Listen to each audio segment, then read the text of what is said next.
मैं आपसे थोड़ा सा असहमत हूँ। ये इस बात से सिद्ध होता है कि अगर देश की राजधानी में कोई भजन क्लबिंग होती है, कोई स्पिरिचुअल कार्यक्रम होता है या अपने अपने राम ही होता है, तो उसमें 70 से 80% युवा होते हैं। और अगर अंग्रेजी नववर्ष की संध्या पर भी भारत का पर्यटन किसी एक पुरानी मुगलिया इमारत से मुड़कर राम मंदिर की तरफ लौटा है, ब्रज की तरफ लौटा है, तो इस बात का प्रतीक है कि जैसे जैसे भौतिकता बढ़ेगी वैसे वैसे आध्यात्म की चेतना और बढ़ेगी। तो युवा पीढ़ी बल्कि उल्टी ज़्यादा अब आध्यात्म की तरफ, चेतना की तरफ जा रही है, भारत के सांस्कृतिक मूल्यों की तरफ जा रही है। देखिए, राजनीति तो युग धर्म है।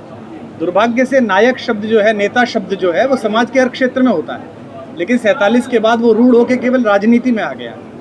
तो वो तो हर जगह है। उसको जो बचाना है राजनीति को, वो उसकी मूल्य धर्मिता को बचाना है। जो माननीय हमारे राज्यसभा के उपसभापति जी ने जैसा निवेदन किया कि भारत ने लोकतंत्र की रक्षा की है, भारत के चारों तरफ के देश जल रहे हैं, वहाँ विदेशी हस्तक्षेप है, वहाँ का नागरिक सुरक्षित नहीं है। भारत केवल इसलिए क्योंकि पूरे 80 वर्ष के आसपास के जीवन में लोकतंत्र एक बार प्रकंपित हुआ इमरजेंसी के समय में, और उस समय भी उसके दोनों तरफ कुछ ऐसी हथेलियाँ थी जिन्होंने उस दीपक को बुझने से बचाया। माननीय हमारे उपसभापति जी इस गांव से आते हैं, सिताब दियारा से, वहीं से आवाज़ उठी, वहीं से लोग इकट्ठे हुए और सारी पॉलिटिकल अपने अलाइनमेंट्स छोड़ के इकट्ठे हुए।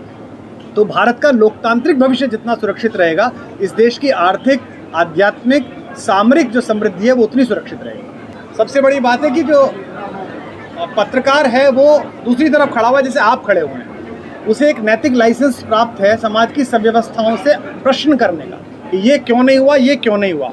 तो इस गांव में, छोटे से गांव में से निकले हुए एक लड़के ने ये सोचा कि ये किसी के करने के बजाय हम कर देते हैं। तो आप चूंकि आजकल पब्लिक स्क्रूटनी में हैं, लोकप्रिय होने का मतलब, जगत ज्ञापित होने का मतलब केवल ये नहीं है कि आप उसके लाभ ले सकें।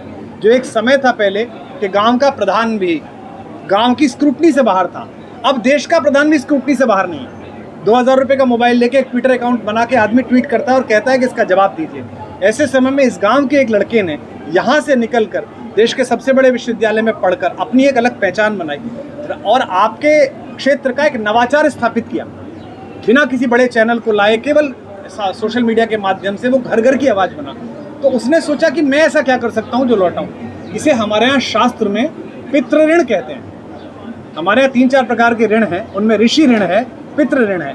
तो सौरभ ने जो काम किया है वो पितृ ऋण उतारने का काम किया, और हम जैसे असंख्य लोग जो जगत से ले रहे हैं वो हमारे लिए भी प्रेरणा का प्रश्न है। वो हमसे आयु में छोटा है।